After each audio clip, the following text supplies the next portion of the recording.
Hi, good day. Welcome back to my channel. If you're new, like and subscribe. Today I'm going to share with you some information that I got about the Digital Nomad program here in Antigua. Um, with the elections coming on Tuesday and persons worried about COVID and what's going to happen during the winter months, well, Antigua is now offering a digital nomad program. This came about from COVID-19. With that program, you can live and work in Antigua from your job away, not local. You can't, with this program, you can't get a local job. You have to come to the island with something to do. So let me give you some basic information that I gathered on it. This is a 2-year visa that you would apply for. It has a non-refundable fee associated with it. So if you're single, it's $1,500, a couple, $2,000, and a family, $3,000. You need to have a passport photo and also a copy of your main passport page. That will be the page that has your picture and your bio information. And this is required for each person applying for the application. So if it's a family of 4, you would need one for mom, dad, and 2 kids. You also need to have medical insurance because they don't want you to come to the island and be a social burden to them, more or less. So medical insurance is required. You need to have medical coverage. You'll need to also provide them with a police record for everyone in the family who's over the age of 16. And you'll have to, so if you're coming in as a couple, you don't need to have, it's not a married couple where you need to have a marriage license. You just need to show proof that you are a couple. You'll also need to show proof of income. So you can't just say, oh yeah, I'm a digital nomad. No, you'll have to have proof that you're making minimum $50,000 annually. And this can be shown by your bank statements, your pay slips, and then also you'll have to secure somewhere to live before coming. So you'll have to have a lease agreement before they actually give you this visa. Now you might be worried, everywhere is getting COVID. You can go on, they've created a website that keeps you updated on travel to Antigua and the number of active cases of COVID in the country. So currently there's 8 active cases as of today, the 1st of November. There's 8 active cases, and so far since March, they've only had 128 confirmed cases, 3 deaths from that. The website that you can visit for travel information and keep you updated and abreast as to what's happening in the island in terms of COVID, it's covid19.gov.ag. Again, that's covid19.gov.ag. And it's a pretty informative website. I did go on there to check it out and see.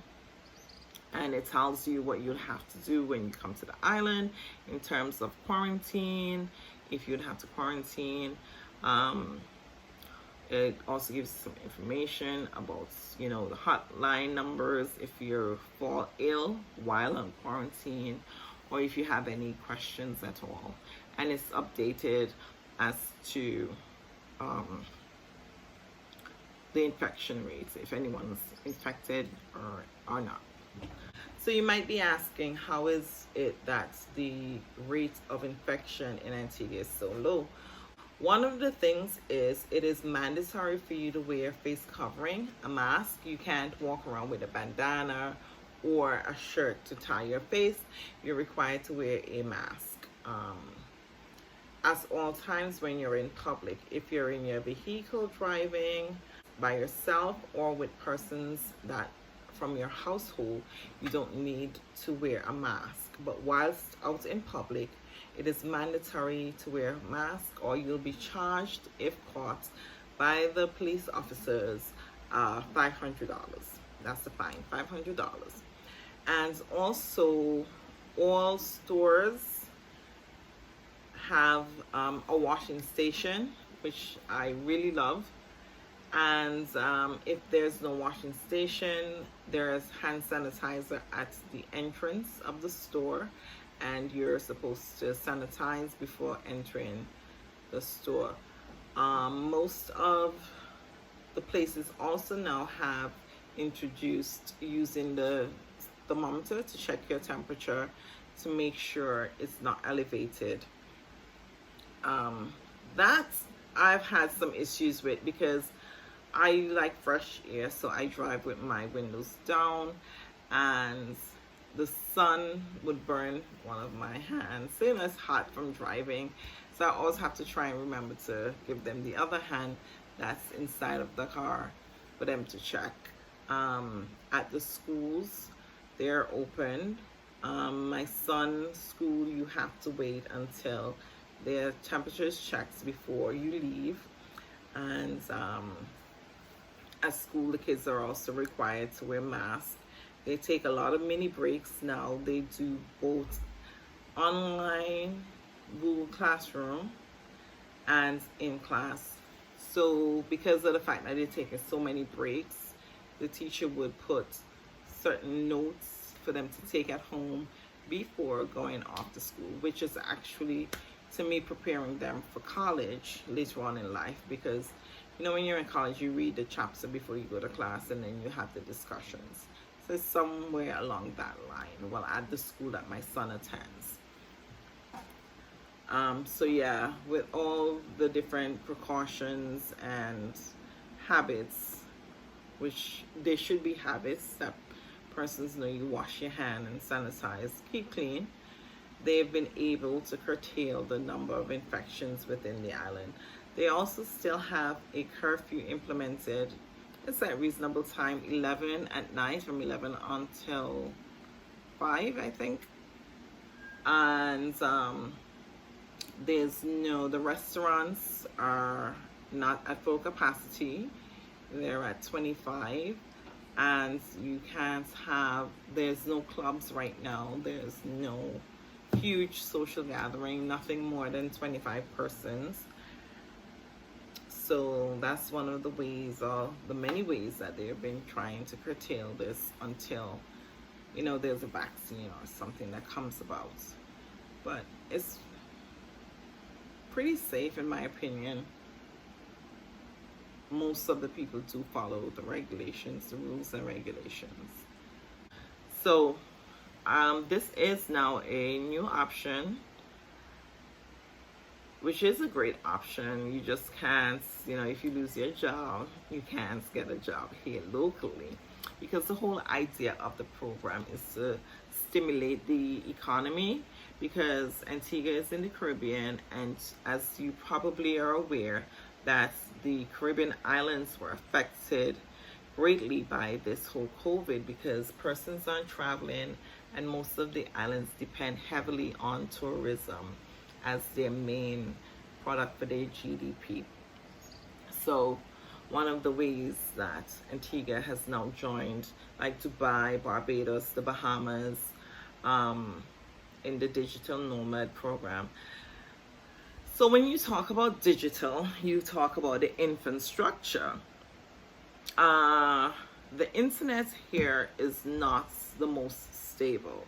The download is between 8, 10, they say is the greatest.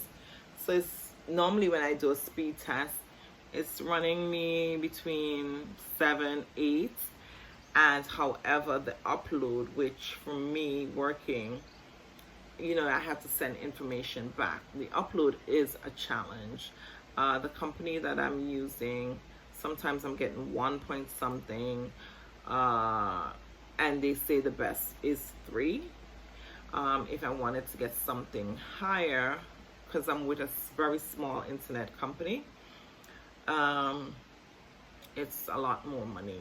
But the rate that comes with the typical plan is a 3 upload, 3 mega mbp upload, and a 10 download. But I never get a 10 on my download, which is okay for me. I'm not really doing anything that requires such a high download speed, but the upload is a challenge.